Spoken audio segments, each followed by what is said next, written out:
Bismillahirrahmanirrahim. Assalamualaikum dan salam sejahtera. Selamat datang ke channel.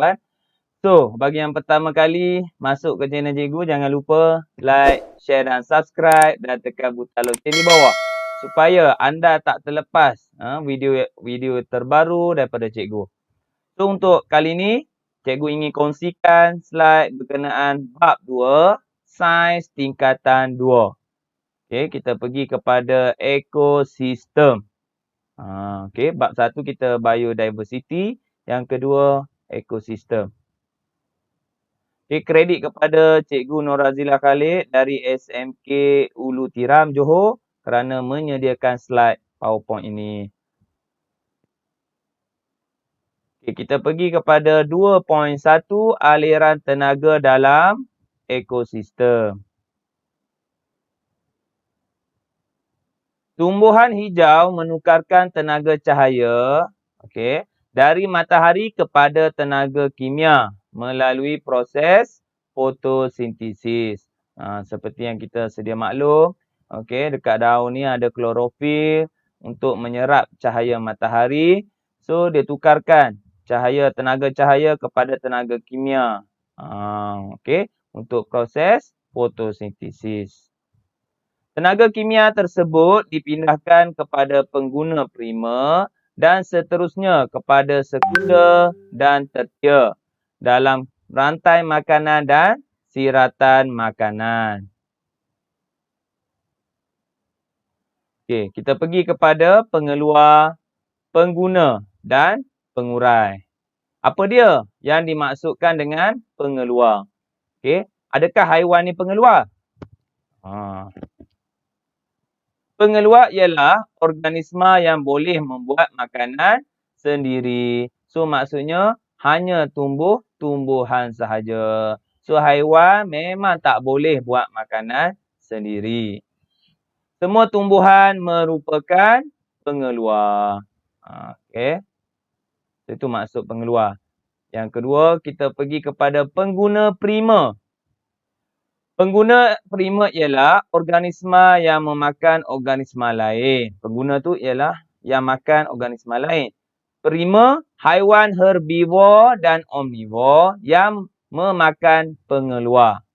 Okey, sekali lagi. Pengguna primer ialah haiwan herbivor ataupun omnivor yang makan pengeluar. Okey, maksudnya yang first. Yang pertama. Orang kata pengguna yang pertama. Selepas pengeluar, pengguna primer. Tu. First customer lah. Okey. So, contoh kat sini, ulat beluncas. Dia makan daun dan sebagainya. Okey. Yang kedua, pengguna sekunder. Okey, pengeluar primer sekunder. Pengguna sekunder ialah haiwan omnivor dan karnivor. Okey, omnivor dan karnivor yang makan pengguna primer. Contoh, burung berkecek ekor biru ataupun saintifik Tarsiger rufilatus ialah haiwan omnivor kerana makan beluncas dan buah-buahan. Ni. Okey. Selain daripada tu, burung raja udang Alcedo atis merupakan karnivor primer kerana makan pengguna primer seperti siput, ikan berudu dan udang. Tu. Contoh kat sini burung ni, sekunder. Okey, tertier. Pengguna tertier ialah haiwan karnivor sekunder yang makan pengguna sekunder. Okey, haiwan karnivor sekunder. Maksudnya yang kedua, yang karnivor, yang makan daging saja. Makan pengguna sekunder. So, yang ni pengguna yang ketiga. Ingat, three. Yang ketiga.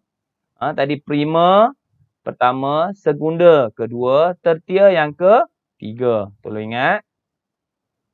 Saiz pengguna tertier biasanya lebih besar daripada pengguna primer dan sekunder.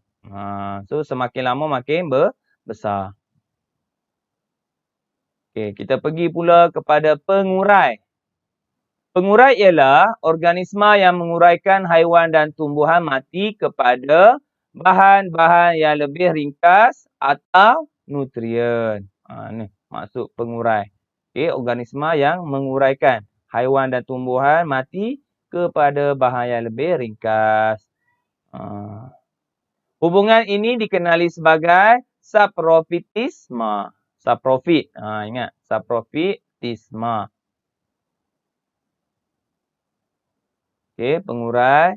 Antara contoh cendawan yang tumbuh pada batang yang reput, muka yang tumbuh di atas makanan, serta bakteria E. coli yang menguraikan sisa makanan dalam usus besar manusia. Okey, rantai makanan. Okey, last kita pergi kepada rantai makanan. Digunakan untuk menunjukkan hubungan pemakanan antara organisma. So yang ni. So tumbuhan ni yang tadi pengeluar, ni primer, sekunder, tertier. Okey.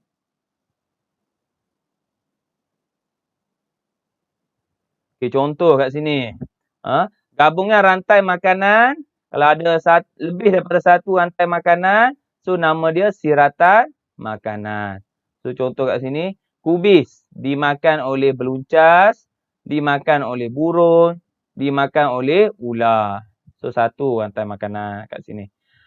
Kubis dimakan oleh siput, dimakan oleh burung, dimakan oleh ular. So kat sini dua rantai makanan. Yang ketiga, kubis dimakan oleh belalang, dimakan oleh burung, dimakan oleh ular. 3. Kubis dimakan oleh belalang, dimakan oleh katak, dimakan oleh ular. 4. So ada 4 rantai makanan combine sekali. So dia jadilah siratan makanan. So anak panah ni menunjukkan aliran tenaga. Dia mengalir daripada tenaga kimia tadi tu. Tenaga cahaya, tenaga kimia. So dia alirkan sampai primer, sekunder, tertier. Aliran tenaga dalam siratan makanan. Seperti dalam rantai makanan, tenaga juga dipindahkan daripada satu organisma kepada organisma yang lain dalam siratan makanan. Okay, sama juga, pindah juga tenaga tadi. Sebenarnya sebahagian tenaga hilang kerana digunakan oleh organisma untuk bergerak dan menjalankan proses hidup yang lain seperti respirasi, pernafasan dan sebagainya. Selain itu, tenaga juga hilang dalam bentuk tenaga haba, tenaga kimia dalam makanan yang tak tercerna iaitu tinja. Okey. So hilang juga dalam bentuk haba, contoh najis lah. Aliran tenaga dalam siratan makanan. Okey. So yang ni aliran tenaga.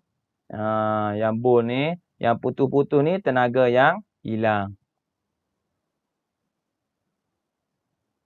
Wallahualam. So setakat itu saja perkongsian cikgu setakat ni. So jangan lupa kalau anda suka video cikgu, like, share dan subscribe dan tekan butang loceng di bawah. Sehingga berjumpa lagi dalam video seterusnya dengan tajuk Kita Nutrien dalam Ekosistem. Assalamualaikum.